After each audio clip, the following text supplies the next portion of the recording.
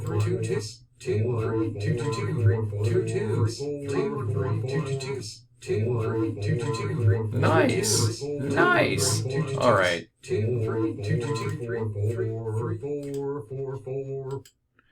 Well, you can see it's starting to take shape here. So I'm suddenly imagining that we could, whoops, I did not mean to do that. We probably just recorded something on track number 4. Yep. Got to watch that. So unlock your patcher. And we can also, let's just say, do one last thing for the, I'm going to make this part of the fancy stuff for later. Let's whip this thing into shape before this thing just goes completely over time, right? So I'm going to say this is in presentation. I'm going to hold my shift key down. This is in presentation, record, locate files. We have to be able to locate files. All these people are in presentation. This, all three of these, and our controls for looping.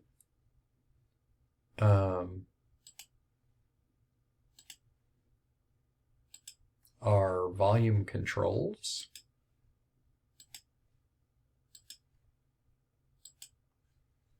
And maybe just this one little light here so we know when it's turning around. We, of course, want to see this. We want to see these. And put them all in presentation. And then, also these speed controls. Right, shift, shift, shift, shift. All right, and put those in presentation. And now we're just gonna go to presentation and arrange these so they make sense. This this is going to be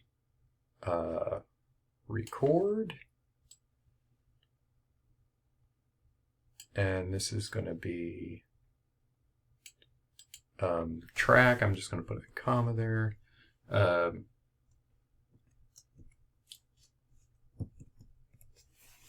we go. Come on, you. There we go. Whoop, whoop, whoop. Yeah, it fits. Sometimes things tend to get lost, like, what is that X for? This is the sync X. So I'm going to just put this and then caps lock SYNCH. And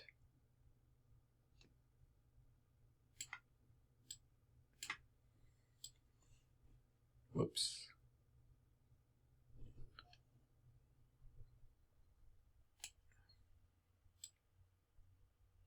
Oh, I didn't mean to do that. To separate them sometimes before you change their sizes. All right, and then we'll take all these and just throw them right in the middle here. And,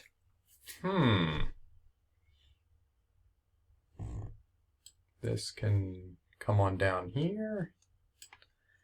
And I'm going to move these out of the way for just a minute while I think about how to arrange these.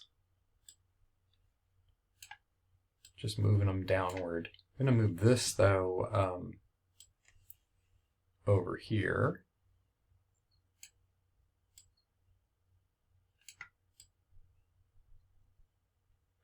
There we go. And then down here, I'm just going to write some comments like, you know, track 1, track 2.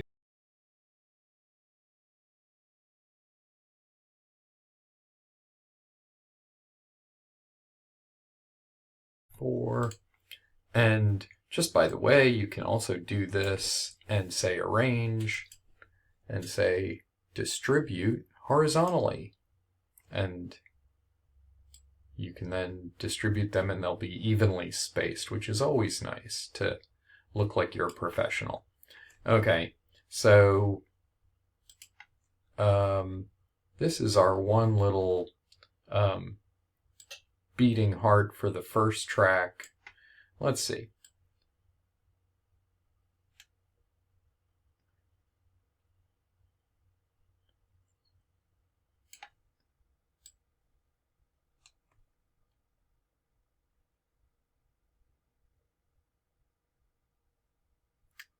Just trying to work it out. And what is this? This is the loop. This is the loop.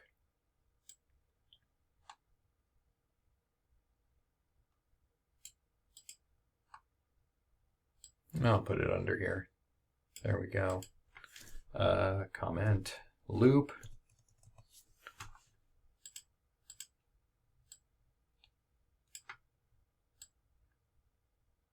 And this will be the speed.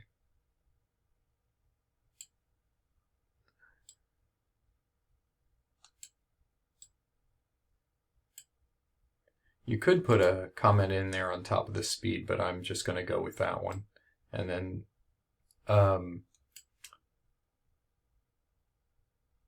there's the sync up there. So each one of these can conceivably look like this.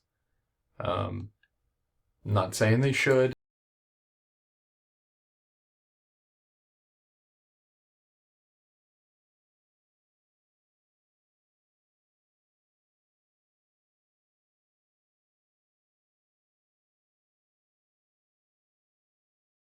Hey, what if we just get a couple panels and turn them different colors here? Right? And each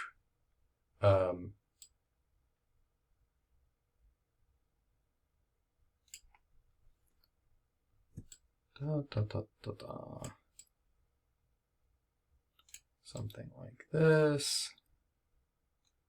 And then we'll roughly approximate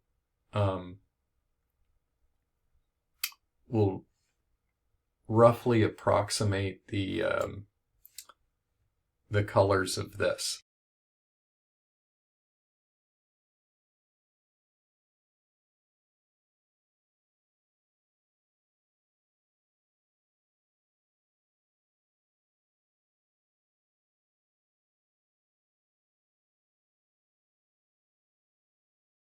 On the background here, click on the patcher, make a locked background color that's more interesting. I guess we have to pick from this color palette now. Maybe something like that. Kind of transparent-y. Okay. Good enough for me for the moment. Gonna lock my patcher, take a look at it. Put that away. Bring this down to the right. Whoops, and nobody reminded me. Of course nobody reminded me. I'm right here. Hang on a second.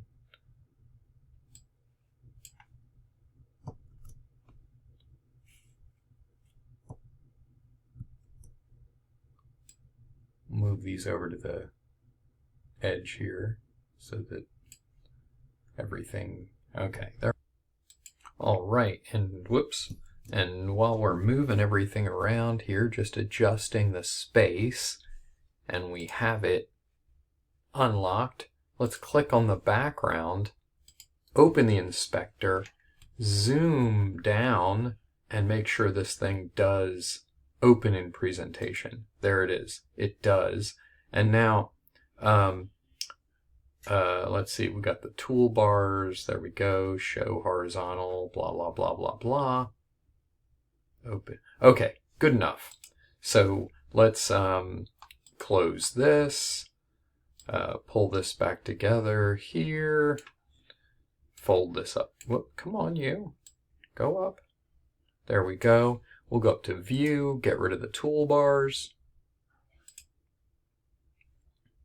lock our patcher, and say, hey, View, let's define the initial window location here, and save everything. Not exactly sure why it started suddenly talking, but we'll find out soon. And I'm going to just close this, put it away, and then let's get it back out and see how it looks. Hey, look at that. It popped out with the toolbars open, which it's hopefully not supposed to do, but because it said last saved in the presentation. Don't know why it's doing that. But, well, I guess we need to find out before I can let you go. Gosh darn it. click in here. So we want to click on the background, open the inspector, click on the Patcher Inspector icon, and scroll down here and say View, Pin bottom toolbar on a open in presentation, last saved. Oh, show toolbar on open. I should have unclicked that. And we like the horizontal and vertical scroll bars. That's all good. And that's good, because then we can leave it till like last saved and it'll be good. Open in presentation. Perfect. Okay, very good. Shut this thing. Get down to here again. I don't know why I insist. I'm going to get rid of the toolbar so that I can size it to the right thing and save it to the right size, sorry. And I am also going to, we can tell it's not locked because it's not colored. There it is, locked. And I'm going to save it one last time. I'm going to put it away. I'm going to take it out. And there it is. Okay, let's see what we got here. We're going to go to track 1. We're going to turn the audio on. Oh, can you hear that? It opened its old tracks. And what are they telling you? Okay. Or maybe it was recording me the whole time. I don't know. We'll try it again. Well, this has been a wonderful event here, I have to say. We've done things we've never done before, and thank you. Thank you so much. I thank you all for watching and hope everything is going well with your patching. And I will see you next time in the beautiful patching environment that we know of as Max, making this even fancier and maybe these things slightly more concentric. Okay. Well, thank you, me, all over the place. Now we can hear all different types of me as we fade out. But thanks for watching. Here it goes. Kaboom! Well, this has been never done. Thank you all for watching. We've done things we've never done before. And thank you. Thank you so much.